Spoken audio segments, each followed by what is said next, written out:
Okay.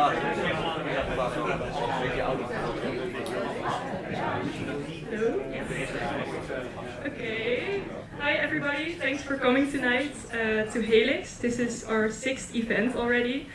Some of you have been to Helix before, others maybe the first time, so welcome and nice that you're here tonight. Before we are going to talk about AI and design and creation and art today, something from our team, Helix. I'm Nina, and together with Ton and Sarah, we are started Helix 1.5 years ago, and we tried to make the new debate and dialogue stage in Eindhoven, and I think we are getting there. It's super nice to see a lot of new people tonight. And before we start, I want to ask, is there somebody who is not comfortable with being on video or on the camera? Because we are filming this for YouTube. No? Okay, that's you? No. Okay, great. Also, we are sponsored by ASML and Brabant C to host this event, but also to build our organization further. So thanks to them, but also thank you to all of you who did a small or bigger donation tonight. We work with Pay What You Can because we want these evenings to be available to everybody. Thank you so much also to you guys. And you will also get maybe an email later this week because they are interested in what the impact of this evening is. So I hope it's going to be a big impact. You can just answer to that email. We would really like that because then we also have some proof that what we're doing is, has an impact or is relevant. Even if you're critical about this topic, maybe don't hold back to share your thoughts tonight. And it's not, we're not loving AI. Maybe all of us. We got some critics. Critical reactions already about that, but we're going to talk about both sides today. And yes, I will introduce the moderator, Marissa Memelink, to the stage. And she's an artistic researcher, maker, and moderator, and works for the. Oh, am I saying no? You work for the Media Lab setup in Utrecht. Yes. Maybe you want to introduce that a bit more, and then I give the microphone to you. Yes, thank you. I wish you all a good night. Thank you. Amazing. Thank you. I didn't know I was being introduced. Oh, thank you, Nina. Hi, everybody. My name is Marissa Memelink. I am a researcher into generative art, so art created by or through autonomous systems such as AI. I also work at Setup, a media lab in Utrecht, where we research the impact of technology on society together with artists and designers. Today I will moderate and host this evening. I am very much looking forward. We have a panel discussion with 3 experts, which I will introduce next. Then we're going to have an interview or a discussion, and halfway I'd like to open up the floor for your questions as well. So if you have questions or if you have any remarks, or also if you don't know what something means, raise a hand and we'll get there. Before we start, we're going to talk about AI, the next generation or the next era of creating with AI specifically. So anything that has to do with making art with AI or using art for creative expression or exploration, anything that you can imagine around makership. That has caused quite some debate in the recent years. I don't know if you have opened your Pinterest account or Etsy or any other online portfolio, but AI-generated art, or synthetic art as we call AI-generated content, is flooding our media sphere. Synthetic music, synthetic imagery, synthetic video, you name it, which has caused good and bad reactions. There is of course a lot of new production, there's a greater output space of creative work. There's an enormous exploration of the tool for creative expression. but it has also caused backlash. There are artists still in lawsuits with big tech companies creating AI. And I don't know about you, but there is also a growing AI saturation and tiredness amongst artists, audience, and society. Can we put all these developments more into context, and what are other or alternative perspectives or questions amongst or around creating with AI that are unheard and are worth exploring? That's what we're going to discuss today with our panel members. But before we start, I would like to know if there are any makers in the audience. Who is creator? Who identifies as an artist? Okay, a few, yes. Can I ask you what your practice is? I make music, I write a bit, I make games, board games. Okay, yeah, gameplay. And do you use any artificial intelligence tool in that? In any of my creative work, no. No. And why not? Because for me it takes the entire point out of creating. Exactly. So there's a deliberate choice there to not use it. Okay, helpful. Who has a completely different practice? Who uses AI? Yes, sir? In Yes. back? I produce holograms. Holograms? Yes. Oh. And so we have started to. Wil je toch een microfoon erbij doen? Want, wil je toch alsjeblieft... Zo, microfoon? Ja, Ja. zeker. 1 minute, sir. We're going to come towards you with the... Can you pass on the mic? Dankjewel. Sorry, you were inaudible. Can you repeat? Yes, yeah, it works. So we make holograms, and so the 3D pictures made with laser beams, and for that we start to use AI because sometimes we get one image, and from one image I cannot make 3D, but the AI can create the sequence which I need to record the 3D image. So to generate a 3D model of the Yes. image that you have created. Yeah. So it's an assistant tool in that Yeah. sense for the creative process? Okay. Who uses AI in a completely different way? Thank you. This is a safe space, by the way. Everybody can talk. Okay. Yeah. Yes, sorry. Enlighten us. I think I'm in the theater and art scene, and I think for using inspiration, for example, when I don't come up with a name anymore that I've seen once in an exhibition and I need it as an example, or to have like a spectrum of artists that work in a certain theme, I try to use it. So it's a bit more in the Pre-production, yeah, so Yeah. an inspiration. but I'm still experimenting. That's okay. It brings something up. Do you have favorite tools? Sorry? Do you have favorite tools? Or do you have a model that has your preference? No, not yet. No. Thank you. Any other experiences in making with AI? Okay. Except for the cameraman. Do you want to share?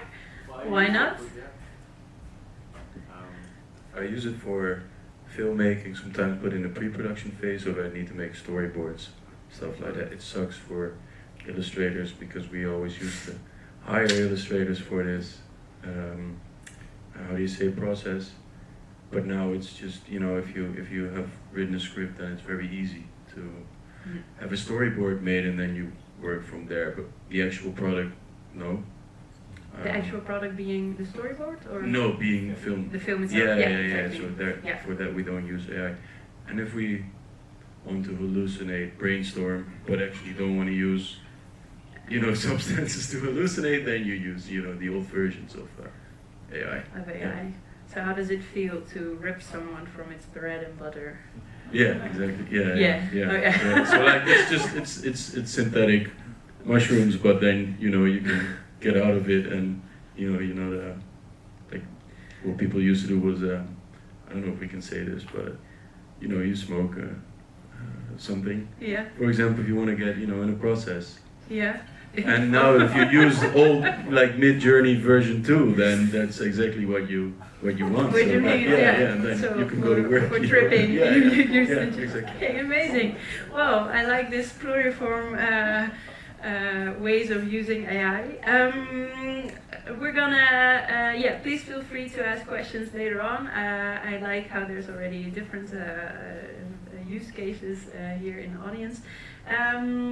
I'm going to welcome the first speaker to the stage. Please, Marijke Goeting, very much welcome. Yes. I will want applause after again. Marijke, you are a researcher at the intersection of arts, design, and digital culture. You hold a PhD in art and design in the digital age. And you're also a lecturer at Artes, the Art Academy in Arnhem. A lot of different things. Can you tell us a bit more about your work and the focus of your research? Well, I have a background in graphic design, so originally I'm trained as a maker, as a designer. Then I moved on to study art history, media theory, visual culture, and researched the role of new technologies within artistic practices, and eventually ended up teaching again at the Academy in Arnhem, where I teach media theory to students of design, art, technology, and graphic design. So that's kind of the route that I took. Yeah, you recently released a publication, Algorithmic Imaginations. Yeah. It's a beautiful book. What did you exactly I need to research? clicker. Yeah, the clicker. Yeah. You brought some Marijke Goeting. So Can you tell us a bit more about the research and with whom you So I'm going to move a bit here so I can see things better. So this is the cover of the book. It's called Algorithmic Imaginations: Critical Reflections on AI in Art and Design Practice. And it's a collaborative book with many different authors. My co-editor is Maaike van Neck. She is the head of the Department of Graphic Design. And the other names here are artists, designers, educators, philosophers who have been working with or reflecting on AI in their practice. And we invited them to write essays. These artists had been working at the time, so we sent this invitation. A book has some years in the making, so I think roughly 2022, 23, we sent this invitation, and these artists had already been working with AI for around 10 years, and they were working with GANs, with generative adversarial networks, and these were you had to train them manually, you had to create your own data sets, and they were tinkering with this and creating artistic experiments. And when I asked them to write a reflective essay on the use of AI in their practice, there was already a little bit of AI fatigue happening, because DALL-E, Stable Diffusion, Mid-Journey, they were just out and producing these really polished images, kind of this perfect output, and they were working with really low resolution, and they spent many days training the model. So immediately there was a different perspective on, okay, what does this mean to create with AI? So I asked them to reflect on this development in their practice, and when for them it was interesting to use AI, and how that was interesting, what kind of new perspective that provided, but also the critical reflections that they had, challenges that they saw. And then I also invited students of both departments to also write, to interview these artists that we also invited to the academy, and also the writing of the students is also in the book as well. Great. Do you have some examples? Like, Yeah. with what questions did you came up, or with what questions was the research, or the reflections of the students done? Well, so it started with this really basic question of like, okay, how are you working with AI in your practice, and what kind of insights have you gained through this decade period of working with it? And this is kind of a summary, I guess, of the insights that emerged out of their essays. We see that many of these artists, they use it as a research tool, for example, to kind of develop technical knowledge or to explore material possibilities and visual expression. Most of them actually treat it as a topic, so not so much a tool to use, but at the same time also an entity to explore and research. So it really is a subject to try and get to understand better what's happening there, and then also through and with AI. It's also just a really practical instrument, as we already heard. It can be really effective, saving a lot of time if you're doing a really complex technical production and execution, and maybe, that's not where you want to put all your time in, so it can be really practical instrument. But what I also found really interesting is that it can be used as a lens, so that you create your own data set based on your own work, and you train a model. You classify those images according to the concepts that you find interesting, and then you train this model on your own concepts, on your own work, and then you have it look at images and basically tell you how you look at those images. So it's kind of like using a mirror to be able to see better what you're actually doing, and how you're looking at images and how you're thinking about them. So really as a very reflective tool.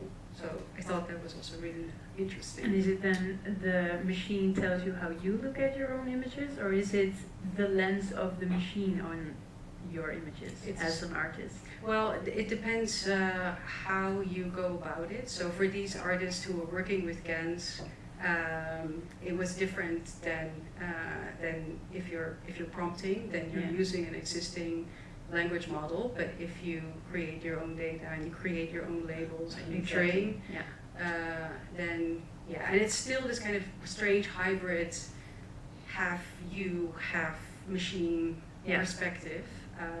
Which is also the interesting part. Yeah, exactly. It's a kind of way of outsourcing yourself, creating a kind of machinic duplicate, and then seeing how that's looking at things.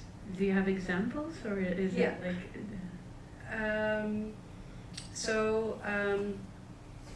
Pilar Rosado and Juan Fuenteberta, they created a project where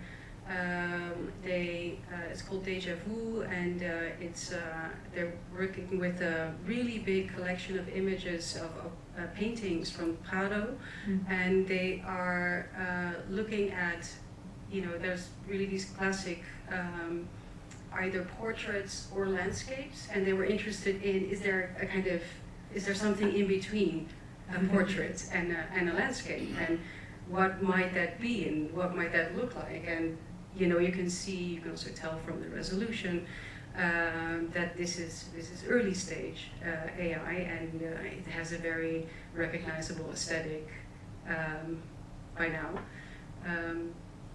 So that was part of their research, was trying to find out if you can create new artistic genres, and what those might look like. So that was what they were exploring. And Philip Schmidt,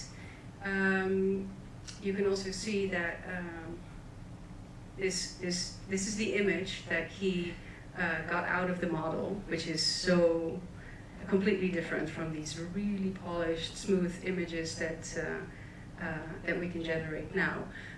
But so he spent, many days training a model on modernist chairs in order for the model to create a new chair in the style of modernist chairs. But it's really vague, it's really hard to see what is actually going on here. And he thought, oh, that's actually really interesting because now this tool is kind of prompting me. So now I have to figure out what kind of chair is this? Like, what is this made of? And how can I make it? And which technique should I use to make it? So he's reversing the role where, the machine is creating the idea and he's just executing it. Well, it's not just executing, of course. There are a lot of decisions that have to be made and it's really complicated.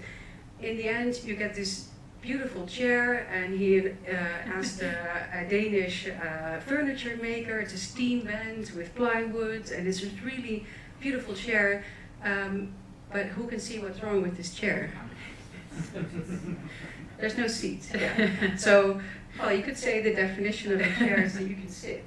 But yeah, you cannot sit on this chair. Yet it's a beautiful chair. We recognize it as a chair. But so this also tells us something about how this tool views the data.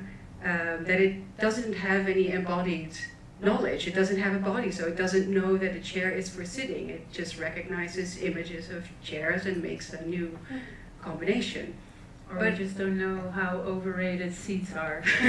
Yeah, like sitting is the new smoking. So, but it's interesting to see, like, does it provide us with new directions of design, new possibilities of visual languages, or does it tell us mostly something about working with AI as a tool? Yeah, so that's interesting. These two projects are interesting for a different reason. Anna Rittler on the left. Oh, sorry. Back. She was also working with GANs and also creating her own data set, labeling all the data, training the model. And she wanted to generate a video of tulips that is tied to the value of the Bitcoin. So it would have to be a continuously changing, moving tulip video that is kind of more, the tulip is more open and more striped when the value is high, and it's more closed as a bud when the value is low. But in order to make that, she had to produce this entire data set. So she was living in Utrecht at the time at the Residency for Impact, and she had to go to the market and she had to buy all those tulips, and then she had to photograph them, and then she had to think, okay, so this tulip, is it, maybe I can point to, is this a red tulip or is it a pink tulip? Like, how should I label it if it's a color? When is something white, when is it yellow? All those, subtle distinctions of color, they're really hard if you have to classify them in language. And so are, emotions or those kind of subjective experiences. So that was something that she kind of learned through making that database. And then she also learned that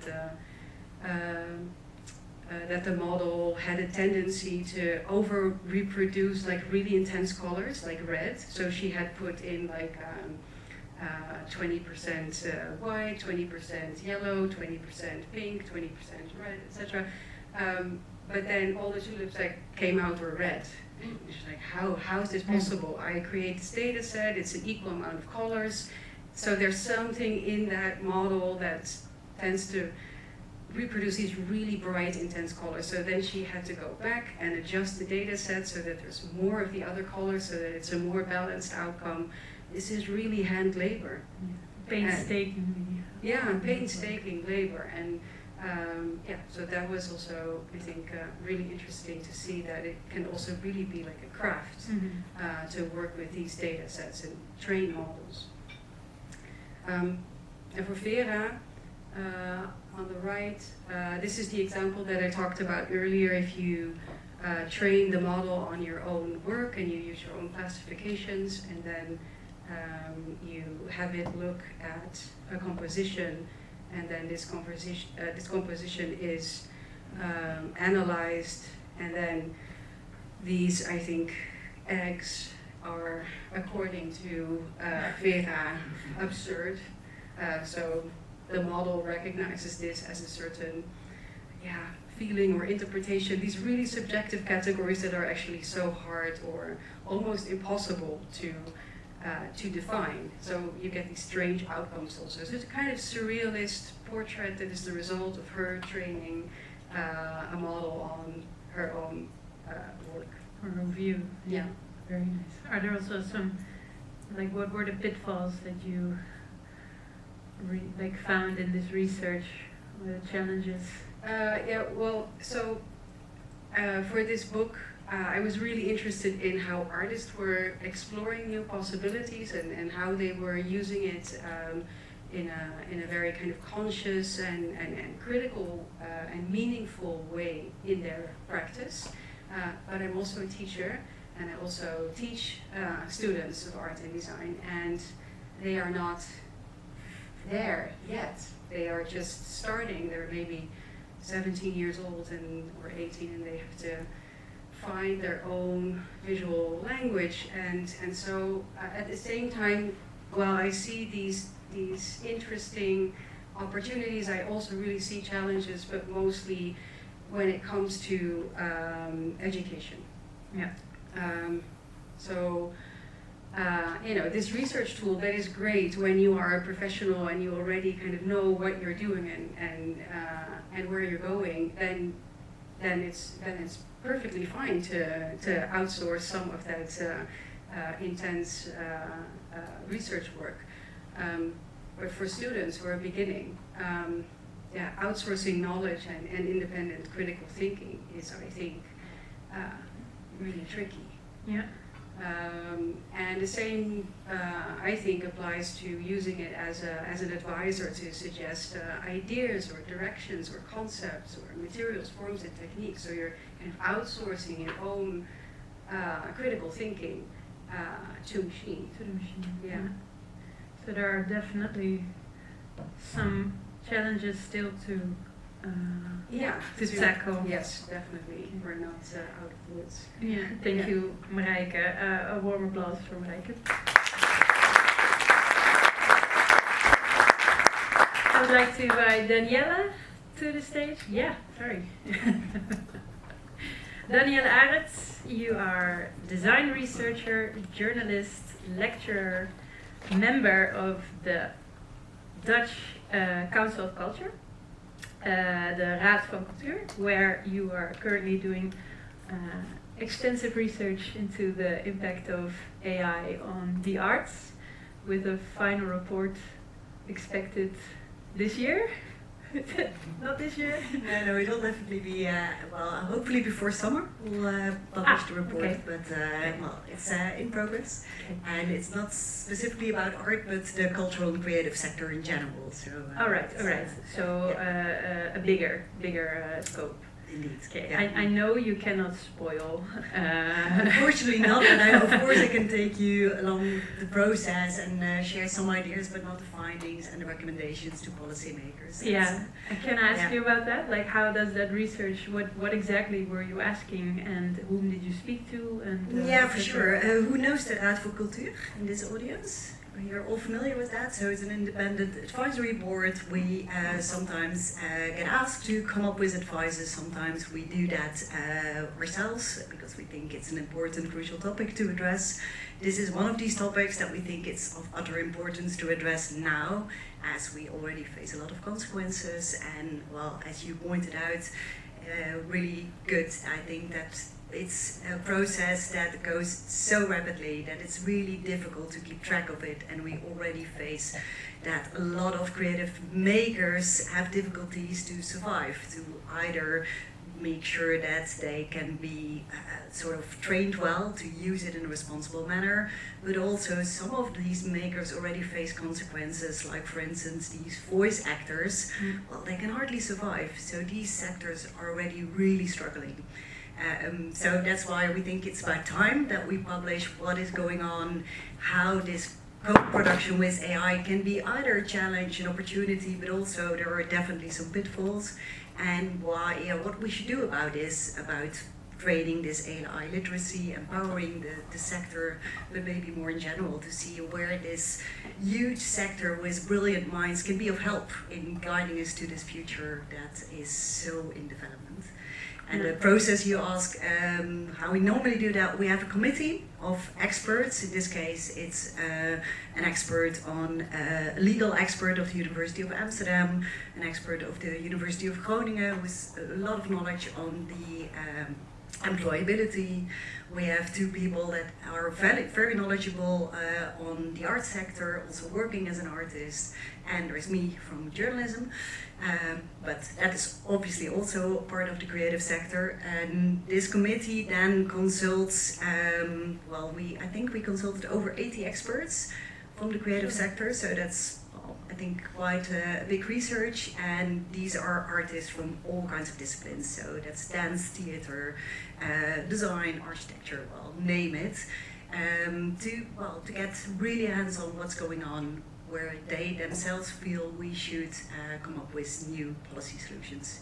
So that about the process. Yes, so were these people, these artists already using AI or not using AI, or they felt somehow that their makership or their practice was threatened by it?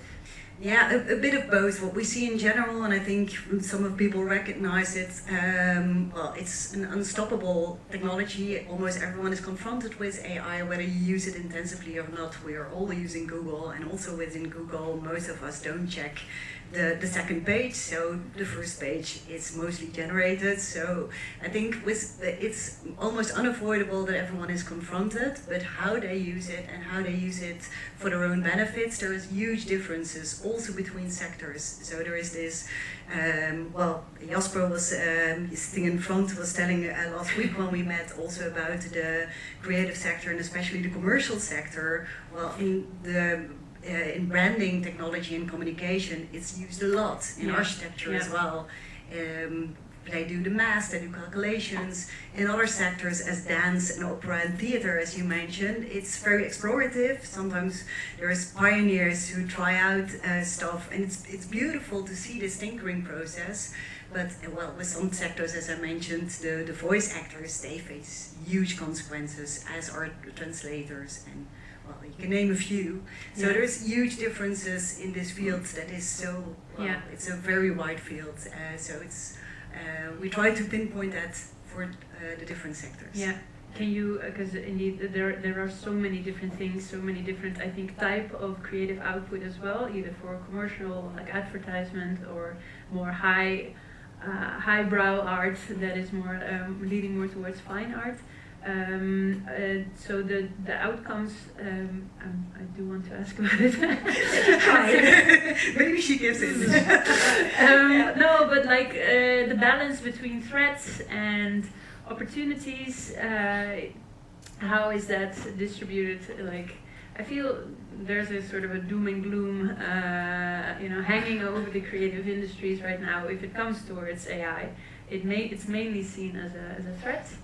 Is that something? Well, there's some general insights that I can share, because that's also happening in my own discipline, that I work in journalism, and that's, I think, a very similar discipline where we see that, of course, within this entire creative process in journalism, when it comes to research, production, post-production, editing, in all these steps, AI can be meaningful, but obviously there is a huge threat of being still able to be an autonomous producer, and there is, I think, some of you mentioned it was the gaming sector, the fun of making, the pleasure, the intent of making, that is something that well, all creatives value a lot, and that is very difficult in this area to see where that becomes either a threat or an opportunity. Yeah. I think you mentioned it as well with the work of Vera, was it right?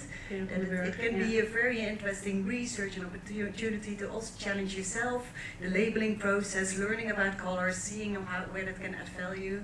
But it's also, of course, threatening this feeling of being a maker, being a creator, when everyone is creating. Yeah. Where does it add value? Yeah, and how do you relate to that? Do you see also a difference with more experienced makers or artists and artists that are just starting their practice? Well, I think in general that there is, pointing at you again, Jasper, because you just mentioned it, it's sometimes a pretty polarized debate where we see some young makers refusing to use AI. Having a very big stand against it. At some art schools there's even protests going on, whereas in other schools it's adopted and there's guidelines and rules. In my own school of journalism, we very early on came up with rules that students can use AI tools. Obviously we feed them with responsible tools that we can control, but they need to be very transparent about their prompts, about how they use it. There is not a big difference between the people that are already arrived or just starting. I think that the debate is going on and evolving. Yeah. You see also some big artists mentioning like, yeah, you can use my work because I can only learn from that. But yeah, also in the big agencies there is the same debate going on. Yeah, mixed outputs. So you already mentioned you're from the journalism sector. I think when a lot of people think about making art with AI, they think of video, imagery, music, but it's also about generating text. And therefore I think it also touches the journalism field in which, creativity, critical thinking, nevertheless, is important. So how do you research in your work this crossover between AI and journalism? Yeah, I can show you some examples as well. Perhaps it's always better to talk. That's your example this way. Oh, yeah, maybe that's actually a good way to start with this. We have a really nice team of artists and AI experts, anthropologists, philosophers. Professional image makers, documentary makers, and I think that is crucial. It's not that it is a very fun team to work with, but it's also this mix of expertises that's really crucial, also in the field of journalism. Is that you? Yeah, that's always good to hide for images. And what we do, for instance, this is one of the projects we did already a couple of years ago, and might be interesting to mention that we were, and not to be very proud about it, but it was a very pioneering project that we did at Fontes at the very early beginning of AI, when we called it robotjournalistiek, robot journalism, where we tried to create this system that could report on soccer matches. And at that time when we came up, and this is already I think 7, maybe 8 years ago, there was a huge debate about it, and even in our own team people felt like, yeah, this is really a no-go, we shouldn't do it. And right now we see how that is evolving, how it's already integrated, sometimes adopted. Especially where it can add value. For instance, this is a tool that we created, and this is a mock-up tool with design researchers, journalists, and the Institute of Beeld en Geluid, Sound and Vision. It's a tool, it's a search engine that navigates the archive. This is the archive of Beeld en Geluid, and for instance, if you use the topic climate change, then it uses this technology of named entity linking, so it's a sort of word cloud that it links climate change to all the other words and aspects that evolve climate change, and it plots that on the timeline, and you can see how that debate evolves when it became polarized, when acid rain was a discussion in the 80s, how now we have the discussion on emission rights, and now it's also and we're using that as a research tool, and it's still in development. We also see what were iconic images that were used most often at the time to address these topics, and how that then resonates with audiences. So one of the assumptions that we work on right now, and I don't have the answers yet, but it's an interesting research to see how these topics of acid rain and the ozone layer, these are terms that you can imagine. You can almost feel and embody it. As a kid, I felt like, oh, the acid rain, now it shouldn't touch me. So you can sort of imagine, whereas with emission rights, you don't have an idea. And we want to see whether the words and the images have an effect on how people read climate change when they engage with the topic. And this is something that you can do perfectly with AI to navigate this archive, see where you can cross-link these ideas. So this is just one example. And the good thing of doing this with design researchers, it was Studio Cream on Chrome, is that they also built installations around it, so you can make that tangible, the research, but also open it up to the audience to navigate this archive in a very tangible manner, just with a slider, touch it, which was, So, I'm not sure if there's time for more examples, but... One more. Shall we choose? Yeah, I'm not sure which the other project I mentioned. This might be nice just because it's I think it's a good discussion point that we also see in the research that we're doing now for the Raad voor Cultuur, that the framing of AI is of utter importance. How we talk about it, what imageries we use, and this is a project that we did with Setup, that we see that a lot of images on AI, just mention a few, what comes to mind when we talk about AI? What kind of images do we use? Anyone? Data centers, that one? Yeah. Which colors? Blue, yeah, good one. Yeah. Yeah, blue and white, and usually it's either this AI assistant that will serve you, or it's the Terminator that comes and that destroys everything. These images are not helpful to talk about this relation with AI, so that's why we dived into this, looked at the way how journalists are reporting about this, what kind of metaphors they use, what images are dominant in this, and how we can develop actually a new language. And you should talk about that, but I thought I'd address it anyway. But I think that's important to see if we want to have a more nuanced debate on this, then we need also vocabulary and images to really talk in depth about that relation. So framing is half of the public debate. That's yours. Thank you, Danielle. Warm applause. Sander, please come up. Sander Veenhoff, artist developer, pushing the boundaries of digital interaction. You use different kinds of technologies from augmented reality to artificial intelligence, and currently you are an AI program maker at the VPRO Media Lab, which is a Dutch broadcaster. Can you tell us more about that role? Yes. Yes. Is the microphone? Not deze. No, Ja, yes. deze. Ja. Yes. Yeah, that role. Or should I switch? No. Exactly there. Ja, in de spotlight. Ja, that is true. AI program maker, AI programmamaker in het Nederlands. And that's actually a label I chose. It's I applied for the job at the VPRO for a 2 years period, diving into AI, and that sounded like an amazing opportunity. But I wanted to avoid becoming the AI expert, because there are 1,000 tools, and I don't want people to come to me asking how things work, because there's always a manual, and you can even ask the AI how to do things. Yeah. So they should not bother me. So I was thinking AI should focus on how the broadcaster, the VPRO, is going to notice that AI is there, and what that means for making programs, what people do with programs that you make in the living room. Yeah. So that's what I'm exploring in a very hands-on way. Sounds like speeltuin. Yes, Just fun true. like a playgarden. Yeah. And also, I started 1.5 years ago, and during that time, I think also a lot of things already changed. Yeah. You brought some images, I think, Yes. amongst I believe this is called Face Flipper. This is Face Flipper. Why are we looking at this? Yeah, I started to notice that I come from a sort of a background doing a lot of AR, augmented reality, for about 10 years, and I started to notice that the way I approach AI right now has some similarity. So AR, I used it as an instrument to decorate the world a little bit, you know, add things here and there to nudge it a bit.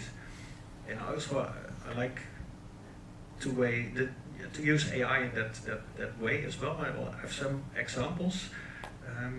So throughout the examples you will see what I mean. But first, one more AR thing. This is an image I created with Photoshop. I don't know, maybe 8 years ago. At the time, that was the HoloLens. Because I imagined it would be so much fun to be having this shared space where you could join with people you don't know, play a game wherever you are. And this never happened because those devices are horrible, they're not comfortable, you don't wear them all the time. So this never really happened. But now with AI, I could bring this to life, this non-existing world, and I could even be, I could even put myself in it. That's weird, that you're sort of jumping into your own non-existent future thinking from the past. So what tool did you use for this? Or like what AI? Maybe this was it's Veo. That's a Google tool. Okay. So are you comfortable with like uploading your face? Yeah, it's for me it's too late. I mean, and actually, when you're an AR creator, it's always about using the camera. There's always people. Actually, the shot you just saw was a presentation. It was called Smile, You're on My Augmented Camera. If you're walking around with AR in public space, there's people, there's you. I use myself a lot to avoid the problem of having to ask permission. Fair. Another, it's an AI tool, Kling, where you could substitute yourself into imagery. I put it, by the way, on LinkedIn, and people complained a lot that it was not perfect. And I thought, okay, well, I don't really care. Here, the movie Her, and it's why I have this little rope on my phone, because I sometimes even walk around with my phone like that as a sort recording. As a guide. So it's seeing. Okay. For example, there's this narrating app that I created that's just talking about what it sees, and you can instruct it a little bit where it goes to. So it's like the movie Her, but then we're already there. Yeah, are we already? Is that concerning to you? Not so much, as long as you get involved in creating your own experience. If you're able to design the prompts, if you structure it in such a way that it works for you, so then it's not worrying. Then it's okay. Yeah, but maybe that's an interesting discussion for later on. Let's see. Oh, sorry, dat is dit. Ja, het is knopjes zijn verkeerd op. other way. Yeah. So this was actually a statement. There's always this conference, the public spaces, and they talk about saving the internet. And I thought, okay, we're going to have a new problem soon. People are going to wear cameras instead of these big bulky devices. You're going to be wearing something like this, and for example, to run the instant guide that I created. And the instant guide is one of the prompt van de maand that I created. So I was doing all these experiments, and then to give them some sort of uniformity, I call them prompt van de maand. It means that you can do something else every month, which is nice. So there's the instant guide. One I just skipped for this presentation because it's in Dutch, but op bezoek in een boek, it's a sort of an augmented book where you ask the AI to give yourself an additional role in a book, and on which pages you have to look for some passages for your added role. I liked that one a lot. Sorry. Another use case of AI, the way I see it, is that it's not only about creating something and then finishing it, you can also instruct it to do things. So this was an experiment at Lowlands, where we instructed the camera to study people. In this case, I tested it on myself. Then look into the program and think, hey, based on what you see here, what has this person seen and where is this person still going to? And another variation that we did was that we picked 2 people and then we asked the AI to write a story about those 2 people. And actually the stories were really bad. I mean, AI is such a bad joke teller. It's, yeah. So we did this for a day and then we stopped doing this because it was too annoying. Oh, wait. Yeah, this is another, so sometimes the way I use AI is very text-based. Actually, you recognize images and you parse them and it's instant, so you give that AI sort of instruction to do something. In another way, you make a recording, in this case we went on the field, made a recording and then later on substituted that with AI generated imagery, but this was not live, this actually took a whole day of editing, and I think that's the way you sometimes have to work to make the results better. If you just leave the AI to do its thing, it's not that good, so it's good to sometimes have this human selection there. So we asked people if they were okay with us turning them into an album cover, and it was why it took so long was that the AI actually, many of the AI engines refused to process people like this because they were too naked. It was a very sunny day, and yeah, it was very difficult to do it. So we ended up using grok sometimes, although you don't want to, but we had to. Otherwise, this could not have been made. And so people would see these album covers Exactly. later on. Yeah. So after the montage was finished, it was played on the screen. So there's always this carousel of images, so they saw themselves back. But again, for me, it felt a bit like doing AI in an AR way. So therefore, I mentioned it. Yeah. So I think, as we already heard, a lot of people are already using AI for creation. What is the next step?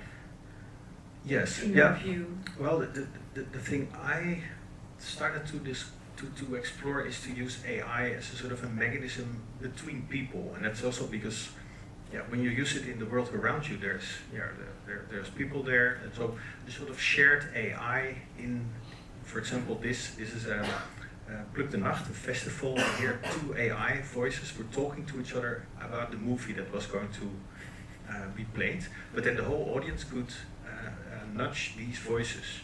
So you could say to one voice, "I'll be a little bit critical," or be grumpy, or and actually the audience was not that serious, so they started messing with it, asking the AI to congratulate Anouk for her birthday, and then one of the voices said something like that. So you could not exactly say what they were saying, but you could give them instructions all together. And I think that is a powerful thing. As an interactive agent. Yes, between people. And I made a few variations. This is the Roddelbot. So this is an AI, you're not using it on your own. This is whatever you say to the Roddelbot, everybody else using the Roddelbot can hear what you have shared to it. So the Roddelbot will tell through what you told the Roddelbot. Exactly, right? yeah. But it's not that practical. So I limit it to like smaller setups. This is the Praatpost where you can send somebody a bot. So if you could say to somebody, "Hey, I'm going to prepare this really nice AI bot for you tonight. You will have fun with it." And we use this. We tested this as the AI for Oma bot, and I think this could really be helpful. That you have this bot, and each morning you just instruct it for a few minutes to talk to Oma. And so it's not a generic bot, it's something personal. And by the way, about visualization, I was also thinking, hey, how to visualize AI, and therefore I came up with this AI-generated visualization. Also expressing that it's not that perfect yet. This is actually if it's up to me, it's the state of the art. The conversations are not that great yet, so.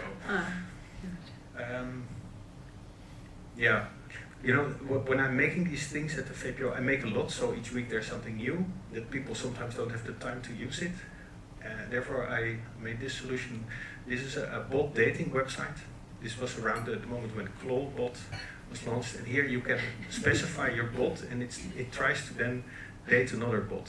And it's also a sort of a practice in prompting. You want to make the most successful bot on the platform.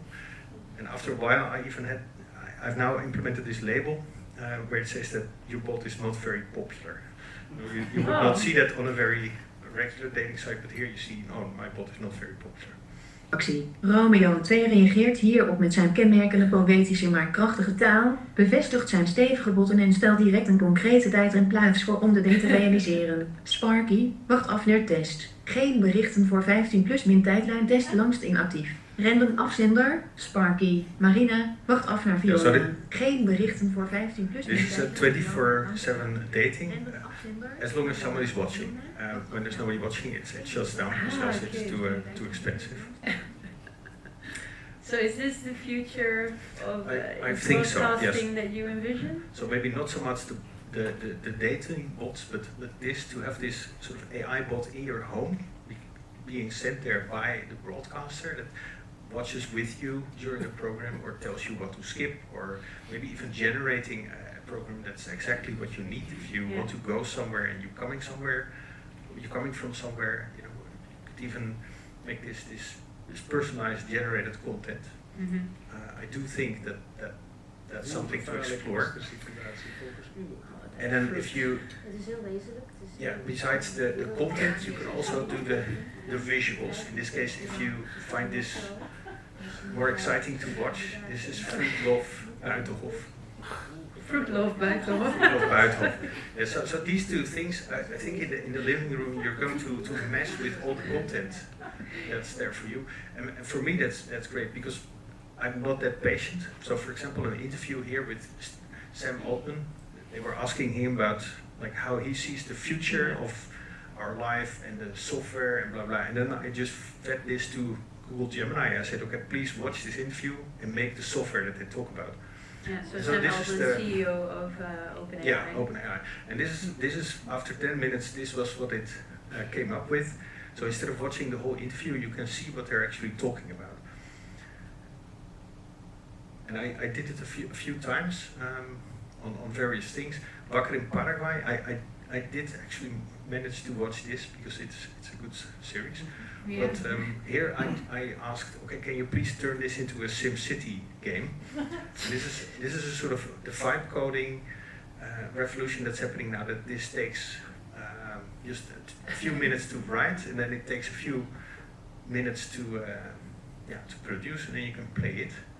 And of course, if you spend more time on this, you can actually make this into something really nice with the broadcasters that are creating the content. Yeah, if you say more users are able to create or design more of their media experience, what's left for makers, in your opinion? Yeah, well, I'm seeing a lot of things crumble. As a programmer, there's no more job for you anymore because anybody can just say, do this, do that. But I think as a broadcaster, when it's about content, you still need to do research. You need to have to find the right ideas. You have to arrange things, do it. So it's creating the content, but the way it looks in the living room, the way you experience it, that is something that people are going to do themselves because the tools are so easily available. Yeah. Thank you, Sander. Warm applause for Sander. I would like to invite Marijke and Daniela again for a discussion. Way lower. Thank you for all the examples. I think it's very striking how they are also very different in types of tools or sort of AI that I think you are using. You are describing, Daniela, in your research for the council, and Marijke has interviewed as well some artists. So as AI is a huge umbrella term, what are we talking about when we say creating with AI for you? What do you like to use, and what is creation with artificial intelligence? Explain me deep neural networks and. Well, yeah, I'm holding the mic. Maybe for me, I think I find it exciting that there's this entity that I can just give a role in the real world. That I can say, hey, do this, and then I can become a spectator. I can be part of something that's happening there. So to have to use it as a sort of an interactive entity that has its own will that you can describe. Yeah, and do you use pre-trained models or online available tools, or do you create the models your own? No, I've never created my own model. I'm just using what's available, but it's about the let's say the system prompt where you can really tweak it so it does what you want it to do. Yeah, exactly. I find that a sort of a luxury that you can choose for a really good quality dialogue, and even then it's not good enough. You know? Yeah. So if I would go for a dialogue that's not making sense, then nobody is ever going to want to use it. So I have to go to top-notch quality there. Therefore, I'm using the best available things. Yeah, which are, I saw the VEO, the king of Yeah, King that's AI. the visual part. Yeah. So indeed, what I was talking about are the web-based tools or the generative AI tools that are available now. Yeah, although also developed already by tech companies. The VPRO, we're also working on our own, like of course, ecosystem where if you're not in a hurry, like the Bondskaart from the past, you know, if you can wait a whole day for the output, you can also send your queries to that system, and then you get things back the next day. But it depends on the need. Yeah. But it's good to make that distinction. Yeah, exactly. Because Marijke, I think you interviewed artists who are using AI in a way different way. Yeah, and we also do this at the academy where we ask students to really tinker and break and train and the output, it takes a lot of time. Output doesn't look great, it looks weird, which is obviously like the interesting element for the students, so they start to explore that. So it really depends on the purpose. Yeah. If your purpose is to get rid of writing an essay for my class, then then you use ChatGPT or Perplexity or whatever, and then you're done. But if the assignment is to explore the process of labeling and what goes wrong in the process, then you have to do it yourself. Then there's no easy kind of prompting. Yeah, there's no workaround. Yeah. No, yeah. Because this is leading towards one of my biggest frustrations personally, which is that the technology itself is already old, is not that new, yet we feel that right now there is a surge in this attention for AI art, which, I mean, there have been already artists in the 70s using artificial systems to create art. In your personal view, why is there so much search, why is there so much attention for AI art right now? Danielle. Well, I think there are several answers to that question. One is that you mentioned that in your introduction, there's of course people suffering from the fact that everything can be generated. So not everyone is willing to pay for it anymore because you can generate it yourself. Work is used for training purposes where there is no consent. There is now obviously more regulations in play, but still it's difficult to make sure that everything is opt-out. And so that's one branch that I feel that now a lot of people feel like it's either a lost case or they try to fight back. But that's one reason why I think it's now a really topical discussion. On the other hand, we see that for years, I think you mentioned it in your lecture as well, that it was I think till 5 years back, you could still discuss the quality, and then people were mentioning these comments that you mentioned on LinkedIn that, it's not good enough. That's the discussion not anymore. And it's also not the discussion whether AI can be creative. There's a lot of philosophers having discussions on that, and obviously that is a very interesting debate, but I think the effect that we're facing now and how to deal with that within education, within regulations, within also how we would like to have a meaningful discussion around that, that is something that is so topical, and we don't have the answers on a lot of these things yet. So that's why I think it's coming back. Obviously it's not new, it's a very old discussion, but it's getting a new, it's getting a very new layer because a lot of people face the consequences right now, and these consequences are not mild for some. Yeah, and I think also there's a growing asymmetry in power. For sure, that's and so answering this question, what kind of tools to use, I see a lot of creatives also building their own tools, which I like. I think there should come much more attention to do so, because these systems are not perfect. And that in itself, well, and again, referring to setup, building a regional AI tool, that's far from perfect, but it helps you so much to know the limits, to know also where you would like to step in, and a bit of friction.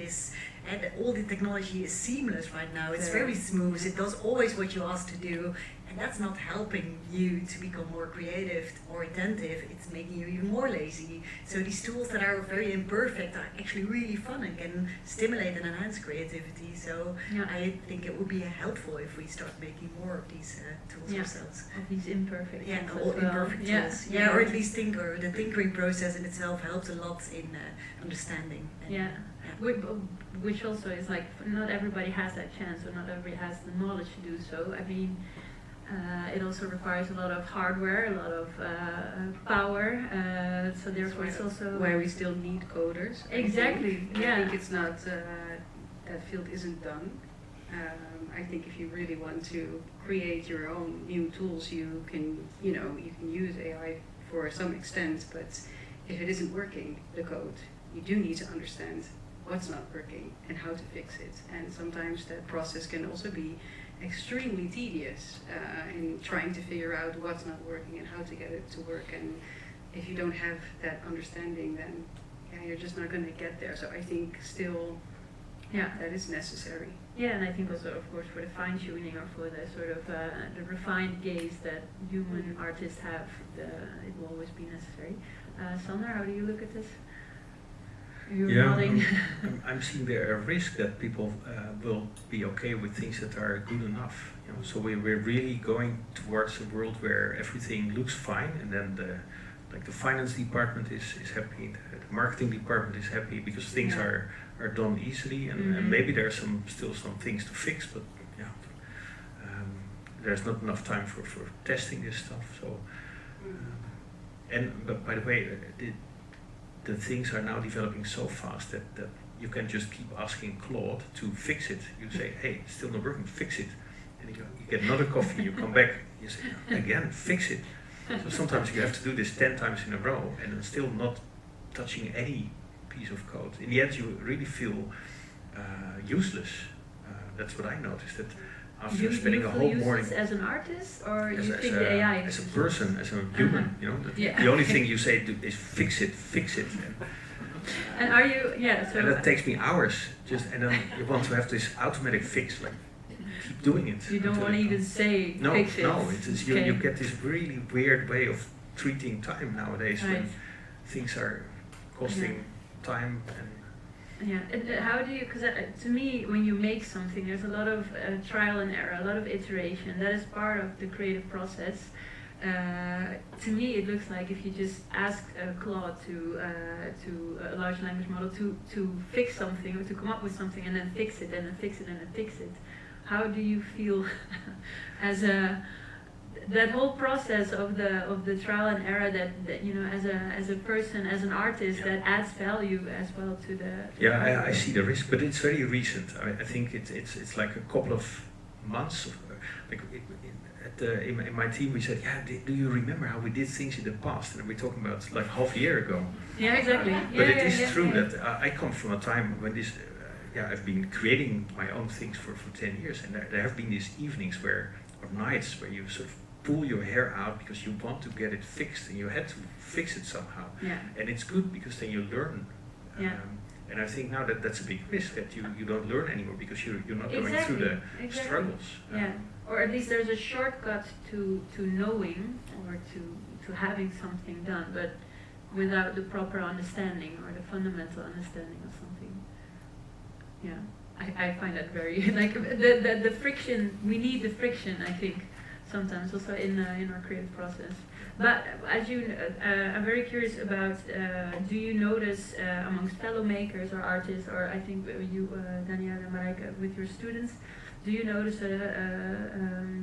a different approach towards makership or artistic practice now in the age of widespread AI use amongst the Art Academy students or the students at Fontis. Too much. De microfoon ligt trouwens. Dankjewel. Even bij jou. Ja. No, it was a democratic process. Now we're well, actually, we had this afternoon. We had a so-called hackathon that we do quite frequently, and this time it was with VPRO Media Lab, where our students, and it was a mix of students of journalism, ICT, and UX design.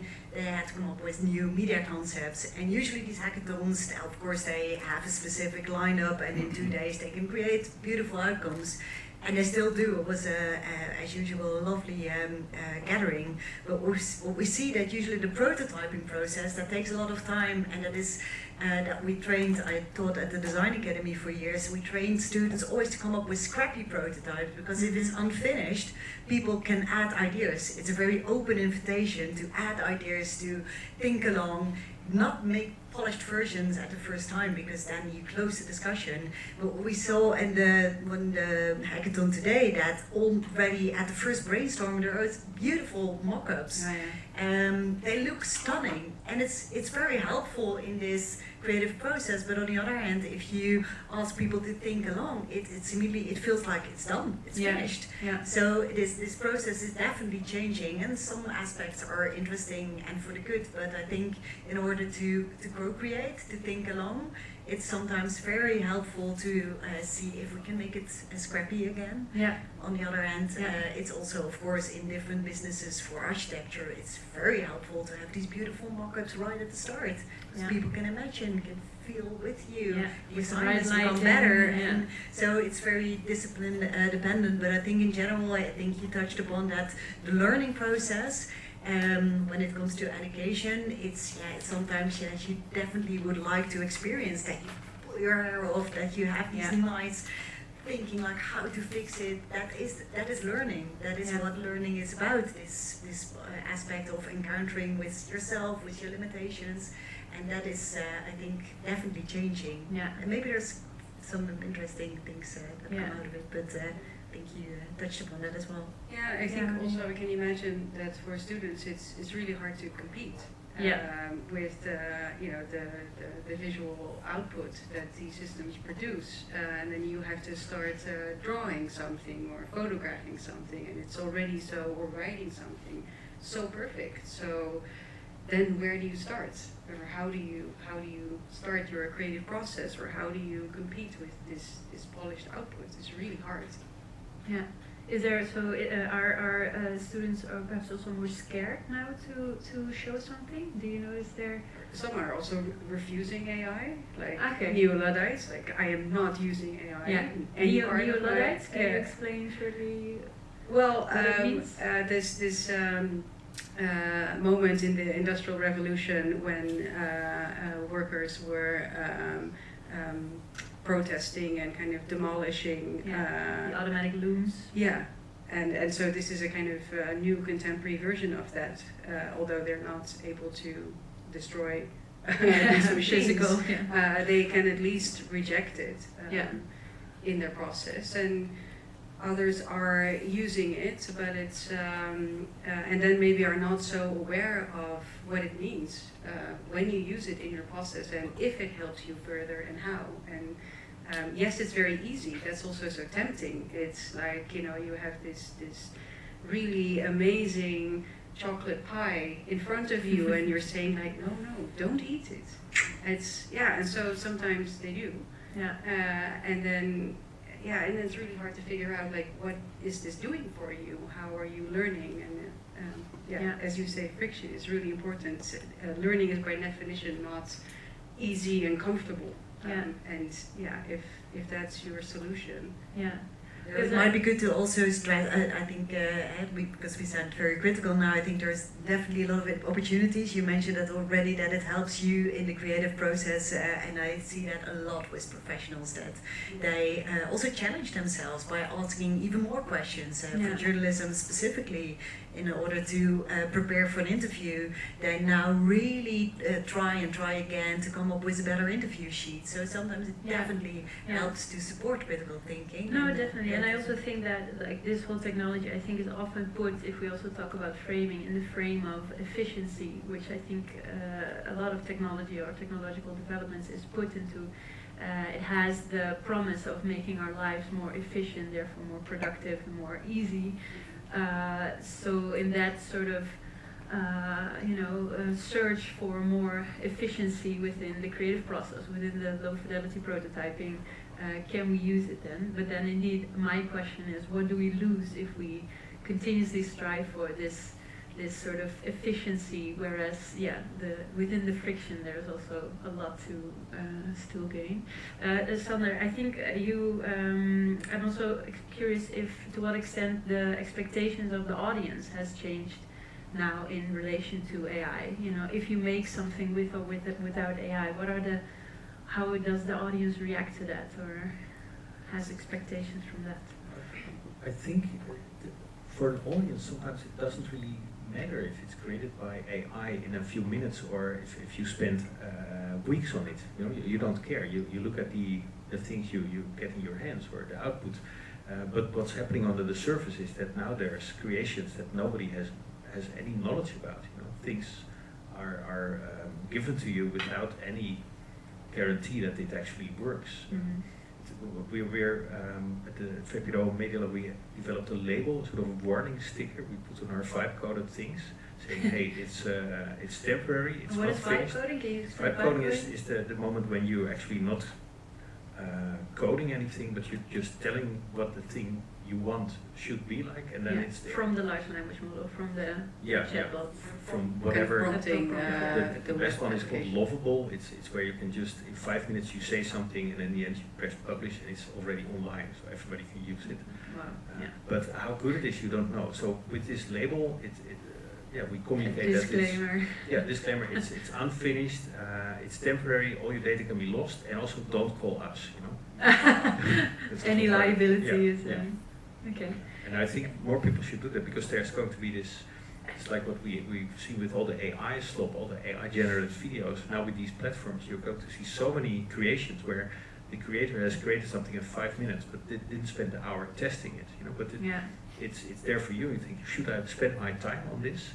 Is it worth trying? So we really have to communicate what the status of these things. Yeah, in situ. So in that sense, it's definitely relevant for the audience. But is there still an audience? If you make something for 5 minutes, you don't need to spend money on a whole team making something. You can just make it. So it's very easy to do it. Also, there's no need to make money with the things you make, because you didn't spend any investment on it. So you can just make the software, the things for yourself. Do you think other makers will think that too? I think that when using AI.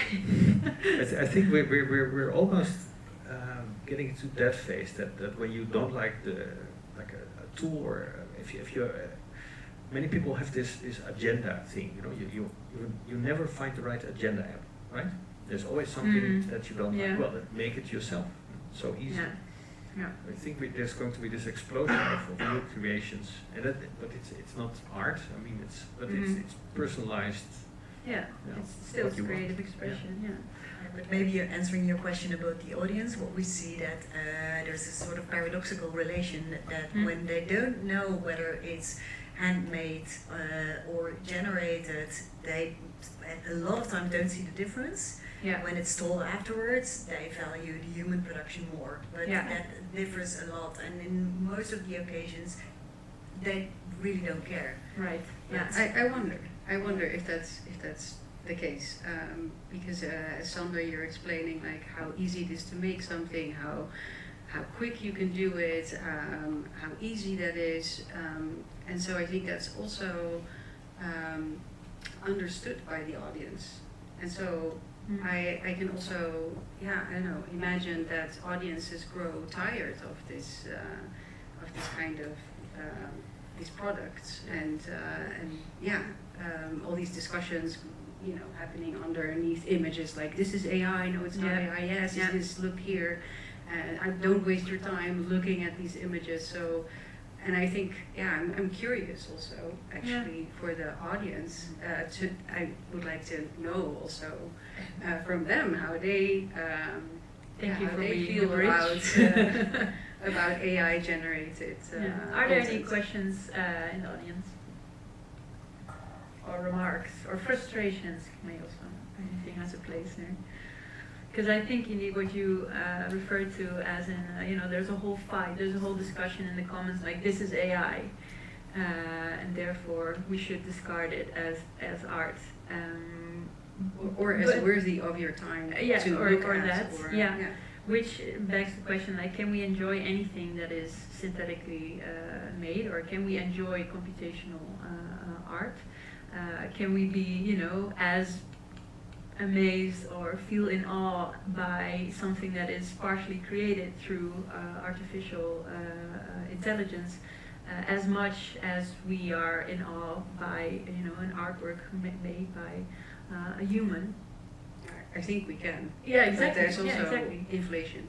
So Inflation in the sense of if you have a lot of it and you see Exactly. it everywhere, then Yeah. in the beginning you're really surprised and I went to your website somewhere and it's there's kind of nothing there, and then you can write something and then it gives this response, and it was this poetic response.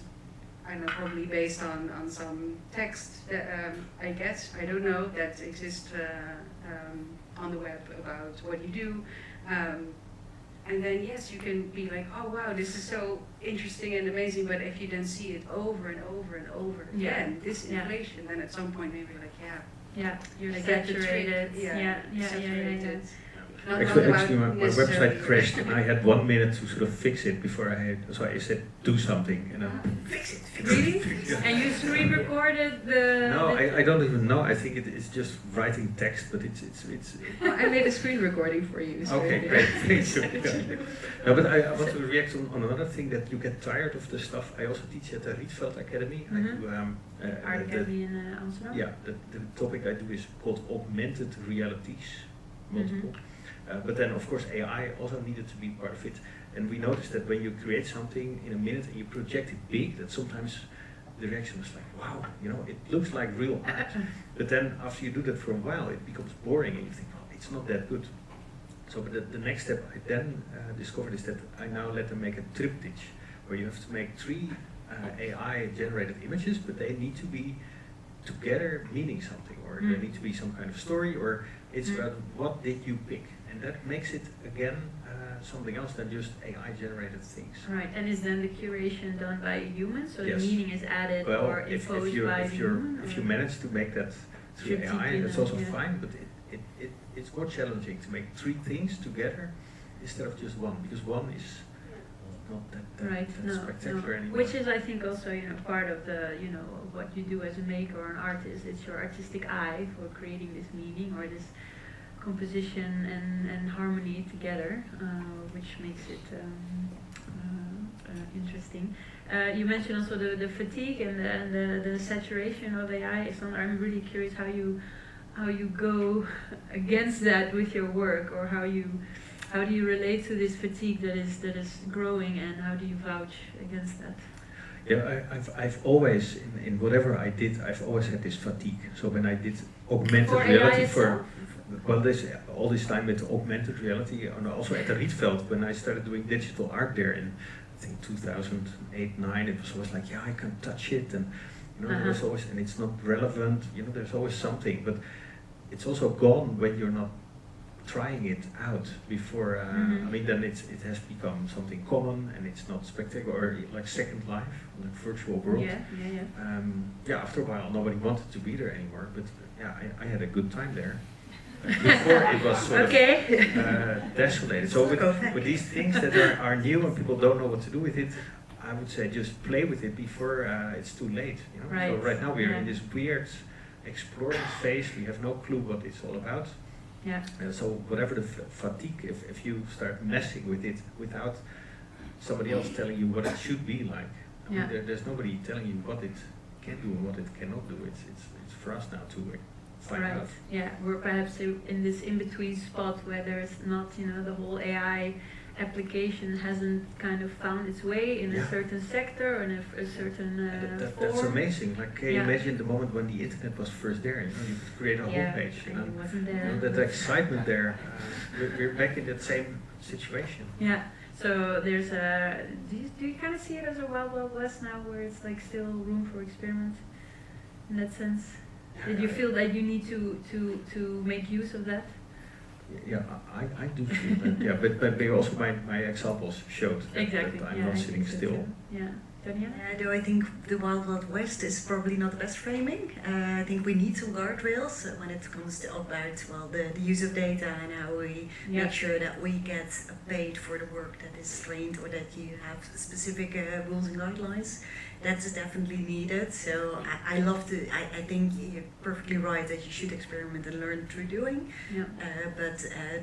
Then we need also to fix the infrastructure, and that is something that I'm really worried about. Because that's a power relation that we feel that we maybe have been. Losing. I'm not sure if we're losing it, but we have been very late in Yes. the discussion. Yeah. So it's really time to speed up, and luckily we have European legislation. And we're Yeah. getting there, but we definitely should speed up that process in order to avoid the wild, wild west. But Yeah, exactly. make it a lovely play garden. Yeah, and not so And, wild west, and not so. Where you can still break a leg. I Yeah. think that is also the problem with play gardens, that we try to soften everything and make sure that it's overly regulated. You should be able to fall and break and Yeah. see things, but then still within, with some boundaries. Yeah, Yes. Yeah, I do think that the difficulty is that the tools are not completely in our hands. Yeah, So exactly. then, what happens when you break something, if you don't have this environment in control. I think that's also the distinction with the web, that the people who were making their websites for the first time, they were actual producers. They were inventing this, and now we're much more consumers prompting something. It's easy, but it's also there's a lot of sameness Yeah. there. Yeah. So I do think that that's a different situation that we find ourselves in.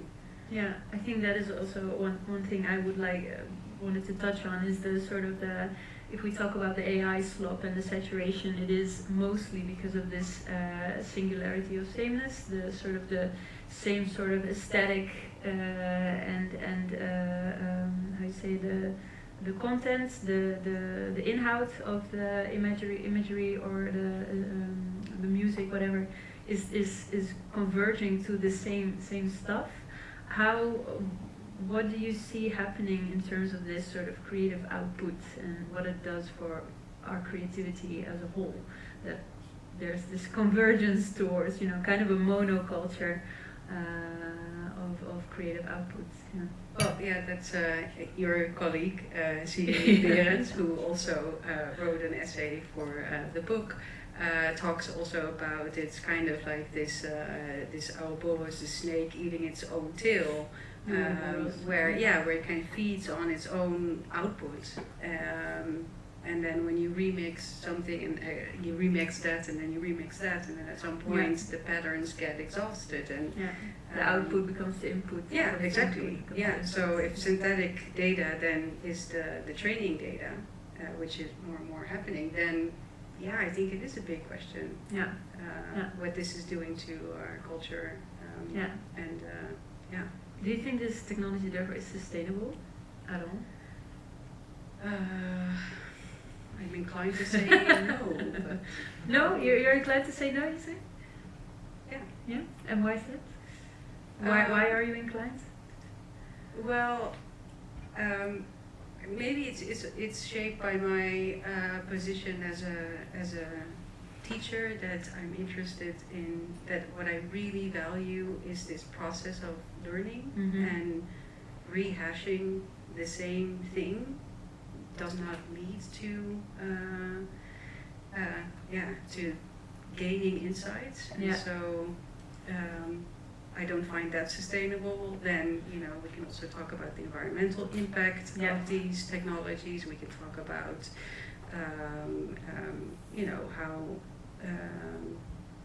how much that is made by others is consumed by this system and rehashed. So on a lot of levels, and it's also centralized, and there are some bandits in the Wild West. So human exploitation. There's quite the people who are doing the labeling, under what kind of working conditions. There's quite a lot of very negative aspects to it. So, and then when we really think about, so when you ask do you use it, I don't. So that's maybe the strange thing. For these reasons. I've never really found a good reason. Right. Actually. To use it. Which is strange because I'm interested in it and I study it, and I work with people that use it, but for myself I've never found a good reason.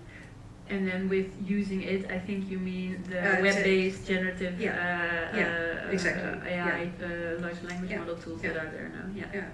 Sander, I'm curious as to how you're I think if questions? Yes. Oh, sorry. Yeah. A quick. I would say again, fix it.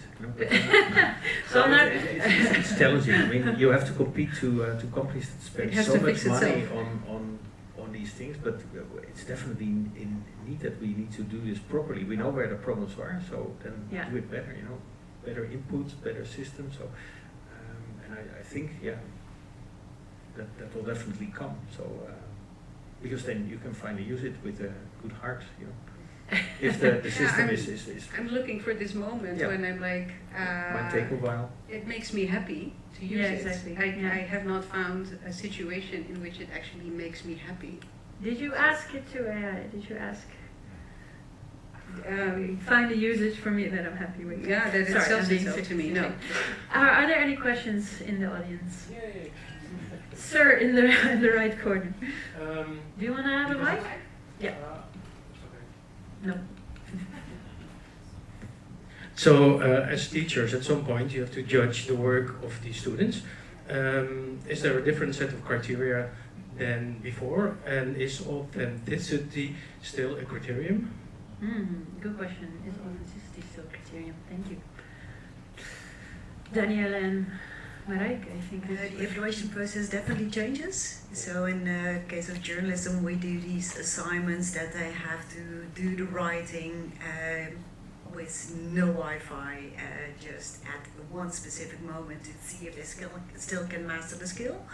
And we do have specific competences when it comes to critical AI skills. So not only using AI responsibly, but also being able to write investigative reports on the AI use. So being able to have a really good debate about this.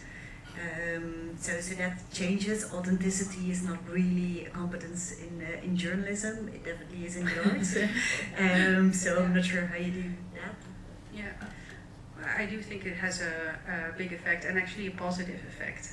What I find hard is this kind of policing. So, a student writes something and now I have to figure out if it's written with AI or not, and then I have to point a finger and give a fail.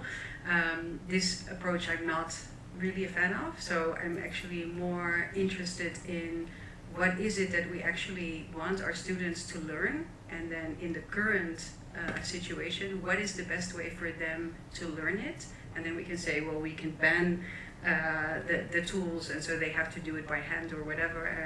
That isn't also a possibility. So currently I'm investigating how through Socratic dialogue students can think together through complicated issues, and then we do that together as a collective. And it's really about developing your ideas and doing that by yourself. And then maybe, we we assess less in a written form, and maybe we go more to that direction. But I think it's actually a positive development, so that we don't rely so much on, oh, we've always asked everyone to write something or have a written test, and so that's the default, so we don't question it. And now we actually start to think about, well, do we really want these students to learn? And what is the best do we way? want them to learn? So in this sense, this sort of threat that AI is, that they sort of don't know how to write an essay themselves, also questions how do we teach and how do we measure what students are learning. It keeps us sharp. Exactly, We need to as staff, and as lecturers. That's, I think, a really good thing. Very good. Did you try on using AI for judging the works? Yes, of course. Yes, of course. And?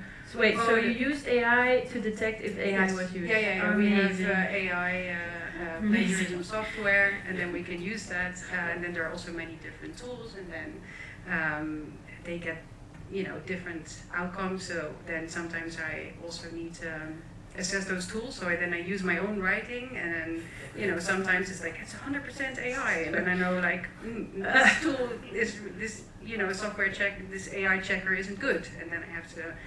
But this is a lot of work, and this is not the kind of work that I want to be doing. As a teacher as well, Any other?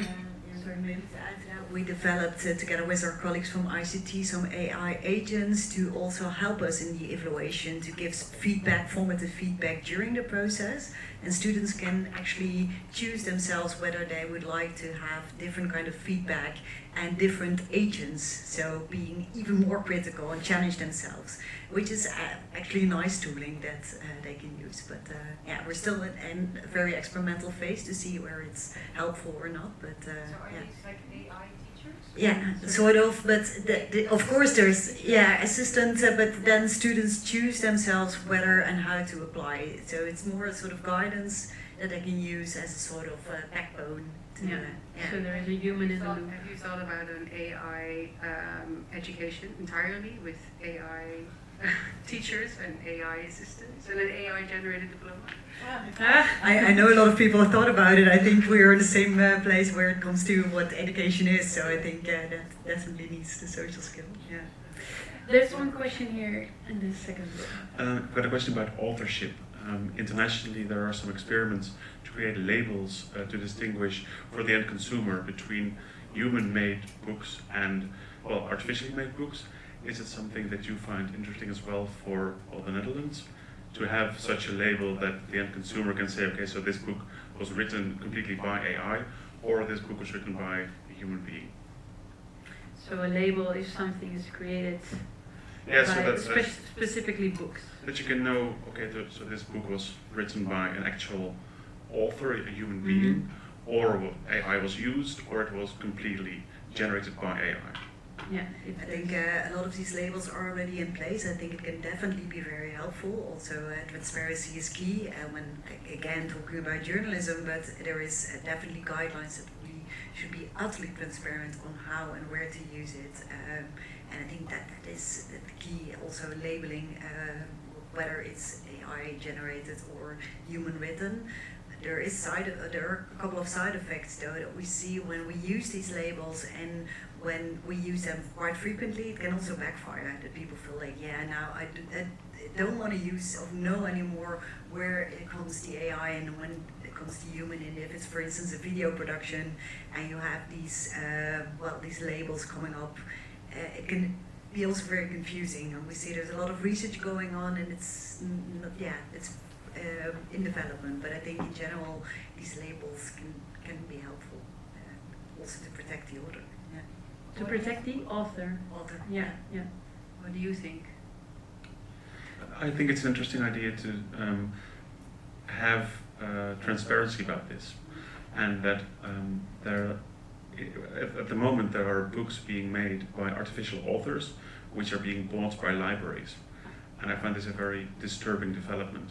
Especially because what you do when you have a medical book and someone follows up on the instructions and gets very ill, who can be held responsible when the publisher is a bot and it was written by artificial intelligence?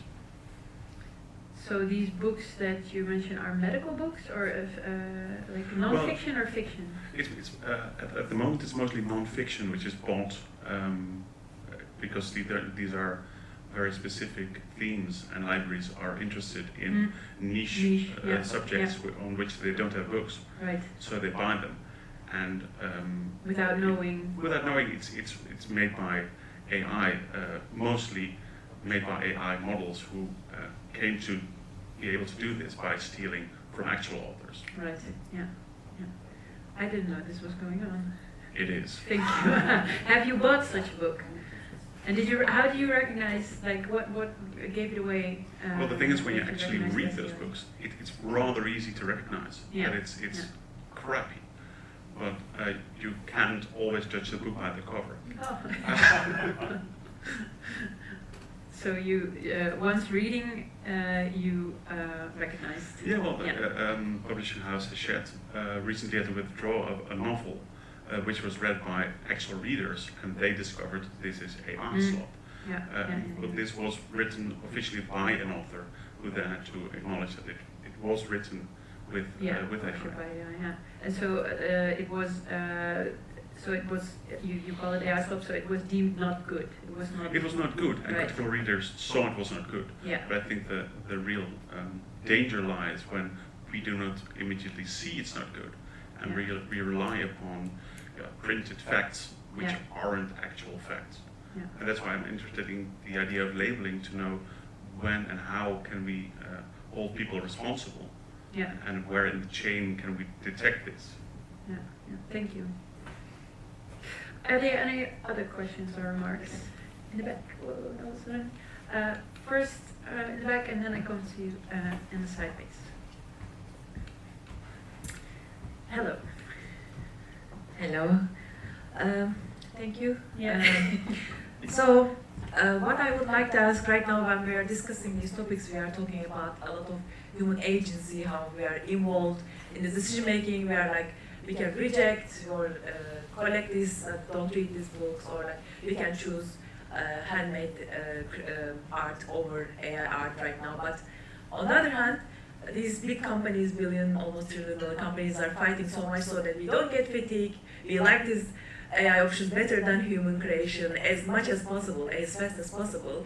Right now we don't like the book, but pretty soon we might like it. And this fatigue they might fight it really fast. So I don't know, I feel like they're also changing us pretty fast. So at some point I feel like we are going to lose this agency, and we won't be able to make this so much decision. Yeah, what do you guys think about that? Am I being too pessimistic? And do you ask this as an audience or as an artist? Audience. So I am also a lecturer. Yeah. So I also teach, and I also motivate my students to use tools, but I am not exactly. So it's also about how we value the creative output is changing because of this AI output as an audience. I'm feeling like these big companies are just changing us. Yes, good question. I think you see this happening in streaming services, where the content is analyzed and then new content is produced based on the outcomes of this analysis, so that more fitting content that is similar yet a little bit different can also be produced, so that we can watch it again, so keeping us like forever glued to that screen, watching that kind of content. I cannot help but think of this scene in WALL-E, the film, where the people are just kind of like, floating through the spaceship and watching their screens and drinking from their cans of milkshake. But so yes, it's a bleak picture, and I see that picture too. What do we need to go against that? What do we need to do against that? Yeah. This is the key question. Yeah. I need you to answer it, Marijke. I think education could be the place where to solve this and be radical. Just make the distinction between learning how to use AI, but also use like your own skills. So be very strict. So to have this maybe one in a week where you're just not using anything at all. You will have to do those things to keep those human skills alive. Otherwise, they're gone. And but it's not nice to be very jufferig of meester, but saying, hey, today, Yeah, education is one, and I think what you're referring to, it's definitely happening on one place. But on the other hand, you see also a lot of people standing up, young people doing these digital data detox. There is these movements where we see these kind of gatherings, and they become more and more massive. I live in Utrecht. We have these kind of meetings on a weekly basis, and it's always sold out. So. I see a bright future for Helix, by the way, but I see also this in journalism, that we have these live meetings in stage, on theaters, and that's driving. So there is this urge, I feel almost this sort of embodied knowledge, being with each other, being live, being able to touch base with each other, that's still very alive. And so seeing these both tendencies, I'm not so worried, but of course this is also going on, and yeah, I think education is one, but there is this training on media literacy, and I'm very happy that in Europe at least we have legislation, and that is very helpful for the state we're in.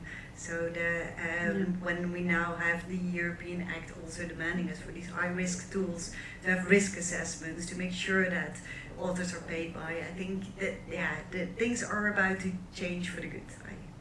So not a completely bleak picture after all. No, I think also when we look at current legislation around smartphone use for children and how things are shifting there, how we look at social media and their impact, and we kind of welcomed it because we didn't know what it was, but now we're much more critical, and we are trying to help protect our children, to keep them off their smartphones and social media for as long as possible. So I think that is a really good development, and hopefully that will continue to seep into the AI realm as well. Yeah, I think definitely there's a growing resistance there as well towards AI-generated art, and also that sometimes you don't see this resistance, but it's definitely there. That it's not something that is completely swept away. One question here in the... Yes, so we are clearly in this age of bubbling use cases of AI, and we talked a lot about we need guidelines. We were mentioning it even now.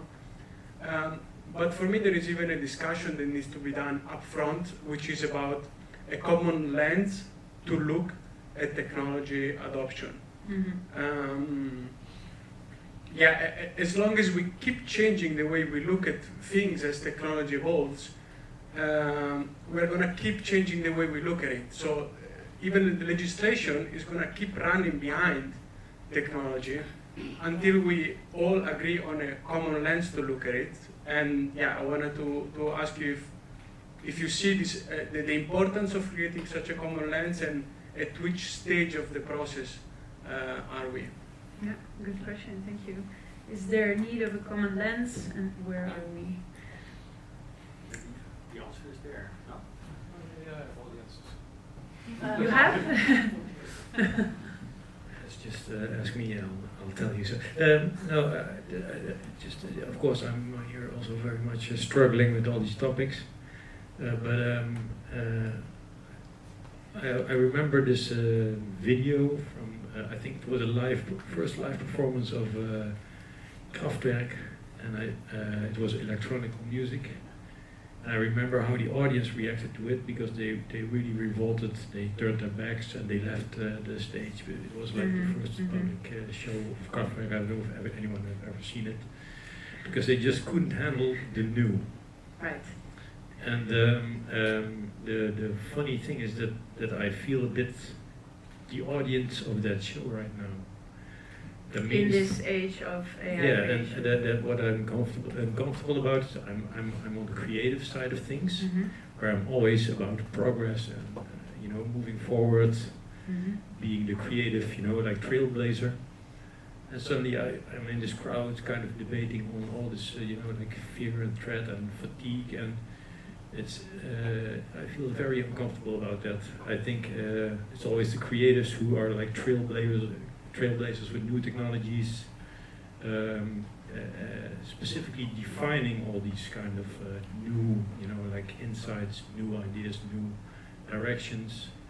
And I think the topics are much bigger than what I've heard this evening. It's nice, like playing around with it, but the topic that is at hand is so much bigger than this. And Could you And are you answering to his question or? not at all. Okay. Not at all. Then I'm gonna. Stealing the show right here. Do you have a question? I thought I could just also add something to the Very debate. much. Yes. Yes. But I think that's what I'm a bit struggling with here. So it's not a question. It's just a concern. We're I think especially as the creative scene, it's our moral duty to deal with these things and move ahead. Because if we don't do it, a lot of big industries will. Yes, and then there's of course to what cost is there. I'm gonna ask, so your question is still up over about do we need a common lens to look at technology and where are we at? Sander, Danielle, Marijke. And I think then that's the last question we can answer. Sorry, yeah. Well, I fully agree with you that you say, hey, there's so much more, but that's also, that would make this into a 24-hour session, which would be great, by the way. So next Helix, you can 24 hours talk about subgroups, getting... I can say, fix it. Fix it, yeah. Yeah. But I also do agree that art, and now in this stage, can be the moment where you sort of deliberately seek the problems and thereby show what needs to be solved. And I think that's a role you can do as a creative. You show what's possible, but also what still the problems are. I think that's a good role. And therefore, to pick art now as a frame, yeah, it's really actually the meaning of that is to get to the point that you're making. Yeah.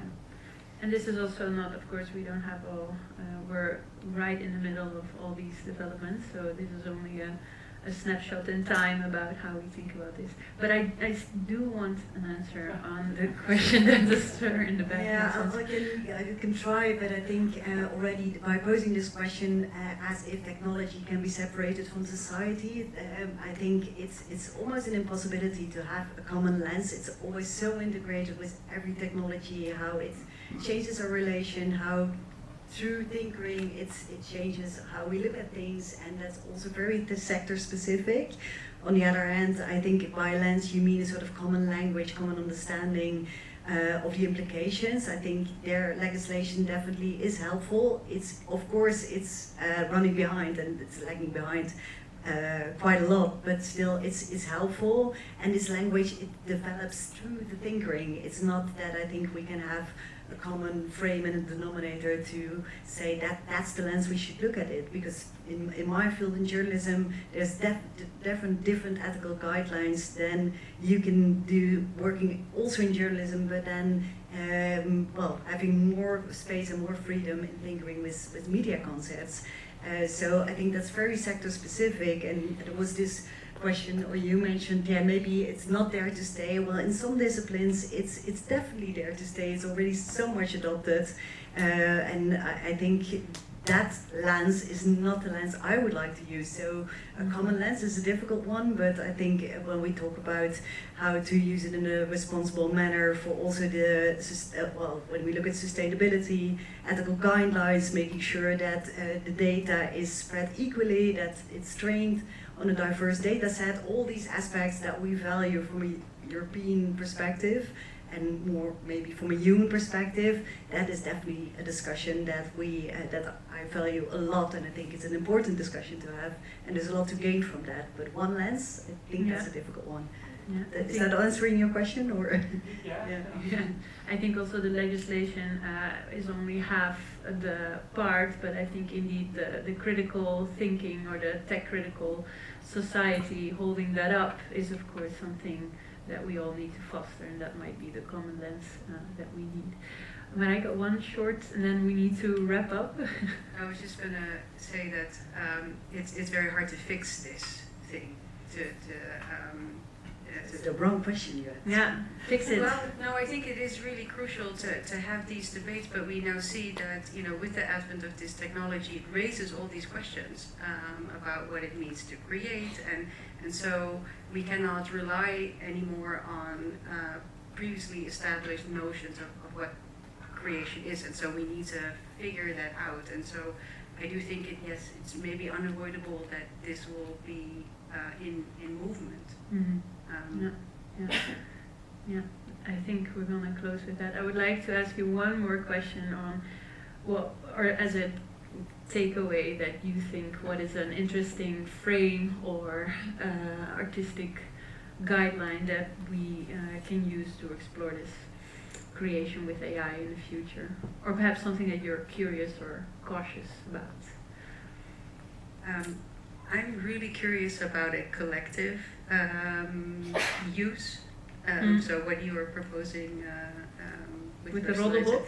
Well, maybe not with the Roddelbot, but I do feel that there's something yet to explore in how we can use this tool in a social, collective way. So I think that's very interesting. And I'm also really curious about the role of the body and embodied experiences and knowledge and where that comes in. Yeah, you still have a body.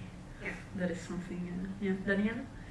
Yeah, what comes to mind is I wrote an opinion piece, I think 3 years ago, that where I mentioned that we should actually pay for AI, and I think these kind of thresholds, I think it still is an interesting idea. If we would pay quite an amount of money for every prompt that we use, then I think that this process of why you do it, in which manner, and also that there is a stop to it. Yeah, that's and financial, if you have to limit it, finance is always a good one.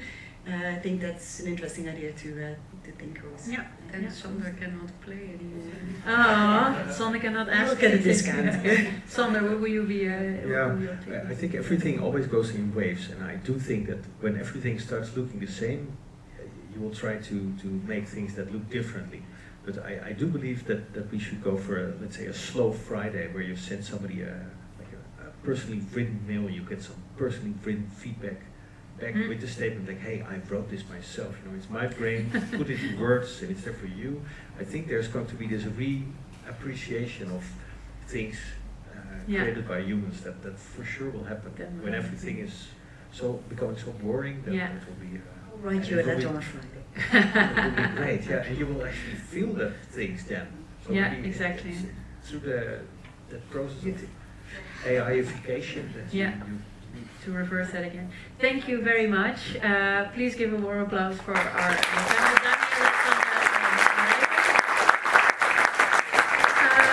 we have to wrap up. I would also like to thank our sponsors, of course, I must like that. And ourselves, yes. Thank you here. I think there is more discussion already, or some extra questions, comments as well. We can continue at the bar, I think downstairs. Oh, you do this. Yeah. Absolutely. I have some things to tell still. Oh, sorry. Yeah, so this was our 6th event of this, no, not of this year, just in Helix in general, but we still have 7 events coming up, and this is the first one coming up, Thuis in Eindhoven, at home in Eindhoven, and this is our first experiment with 2 languages at the same time. We are going to use AI, we're going to use a live AI translation tool to talk about what it feels to be at home in Eindhoven, if you're born here or if you're just arrived here last week, for example. So everybody is welcome to come talk in the City Hall in het gemeentehuis, 3rd of June. There's a QR code if you want to come. And then this is still a working title, Design and the City. This is 24th of June. We are going to talk about design in Eindhoven, what this landscape of design is, and maybe also a bit of a critical view on that, like what does design promises us, and in what maybe can it not make up for these promises. So I hope to see you all here, and thank you for coming tonight, and thank you for your contributions, and let's have a conversation further downstairs. And thank you all for hosting. and talking. Thank you. Being critical.